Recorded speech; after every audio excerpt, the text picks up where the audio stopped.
ఇష్టం లేదు, ఆయన కూడా మేము ప్రజలకు అర్థమయ్యేటట్టు చెప్పాల్సిన బాధ్యత మా మీద ఉన్నది. ఎందుకంటే బండి సంజయ్ గారు హిందూ ఏక్తా యాత్రలో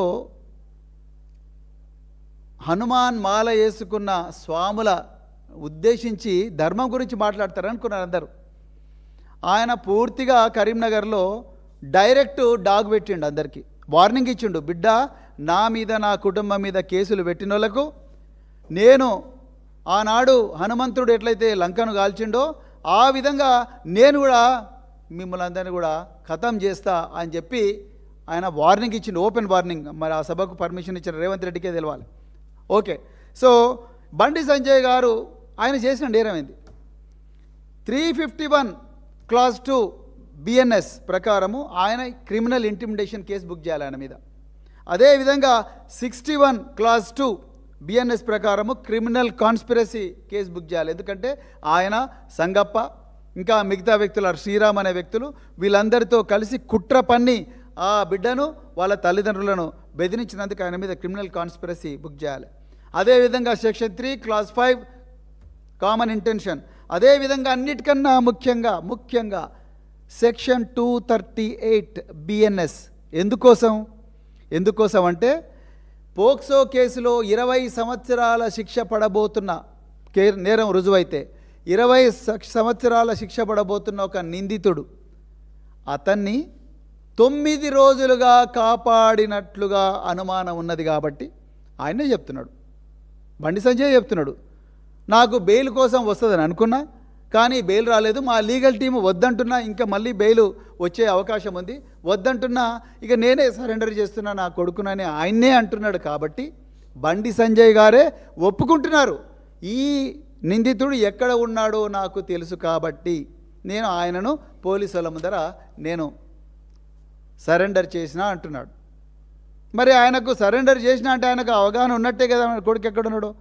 మరి ఒక తీవ్రమైన నేరంలో ఆరోపణలు ఎదుర్కొంటున్న ఒక నిందితుడు రకరకాల పోలీసు బృందాలు ఢిల్లీలో, కరీంనగర్లో, ఇంకా ఎక్కడెక్కడో, మంచిరేవులలో, కొంతసేపు రేవంత్ రెడ్డి మాటలు నమ్ముదాం ఒక్క నిమిషం, మంచిరేవులలో టెక్నో పార్క్ దగ్గర రాత్రింబవళ్ళు పహారా కాసి నహకాబందీలు నిర్వహిస్తున్న పోలీసులు నిర్వహిస్తుంటే కేంద్ర హోంశాఖ సహాయ మంత్రి, లక్షలాది సాయుధ దళాలకు బాసైన సహాయ మంత్రి ఒక్క నిందితుడిని చట్టం నుంచి దాచిపెడితే అది నేరం కాదా?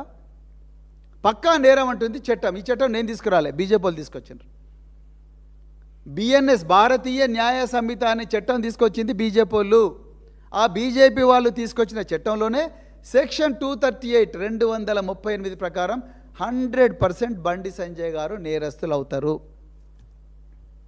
మరి ఎందుకు ఆయన పేరు పెట్టడం లేదు? ఆయనకు ఎందుకు నోటీస్ ఇవ్వడం లేదు? మీరు అన్నారుగా ఇంతకుముందే రేవంత్ రెడ్డి ప్రెస్ మీట్లో అన్నాడు, మేము నోటీసులు ఇచ్చి చేస్తున్నాం అన్నాడు. మరి ఇవ్వండి నోటీసు. మీరు ఆ రోజు చేయని నేరానికి కేటీఆర్ గారి బావమరిది అని చెప్పేసి వాళ్ళు ఏదో పండగ చేసుకుంటుంటే డ్రగ్స్ కేసు పెట్టి 100 మంది ఎక్సైజ్ పోలీసులను వాళ్ళ ఇంటికి పంపించి గందరగోళం చేసి చివరికి కొండను దొవ్వి ఎలకను పట్టిండ్రు. ఏం లేదు ఆడ. ఏమని ఉంటే జరిగేది కదా. ఇక్కడ ఏమి ఎఫ్ఐఆర్ లేదు, ఏమీ లేదు. అక్కడ ఒక పైసా ఒక ఏమంటారు, ఒక గ్రామ్ కూడా డ్రగ్ దొరకలేదు. అన్నీ అబద్ధాలే. మరి నిజంగా ఇక్కడైతే కుల్లం ఆయనే చెప్తున్నాడు, నేను దాచిపెట్టిన బంగి బాగెత్తున్నాను. దాని మీద మీరు అర్జెంటుగా సెక్షన్లు యాడ్ చేయాలి, బండి సంజయ్ గారికి నోటీస్ ఇవ్వాలి, ఇచ్చి ఆయన వాంగ్మూలం రికార్డ్ చేసి ఆయనను కూడా అరెస్ట్ చేయాలి. సంగప్పను కూడా అట్లనే చేయాలి. ఆయనను కూడా ఎగ్జామిన్ చేయండి, ఆయనకు ఇంటెన్షన్ ఉంది. అదేవిధంగా శ్రీరామ్ అనే వ్యక్తిని కూడా మీరు ఎగ్జామిన్ చేయాలి, అరెస్ట్ చేయాలి. అదేవిధంగా సంగప్ప గారికి, బండి సంజయ్ గారికి, రేవంత్ రెడ్డి గారికి, నరేంద్ర మోడీ గారికి, శ్రీరామ్కు, వీళ్ళందరి మధ్యలో జరిగిన సంభాషణలు, ఈ సంభాషణల కాల్ డేటా రికార్డ్స్ అన్ని కూడా తీసుకురావాలి.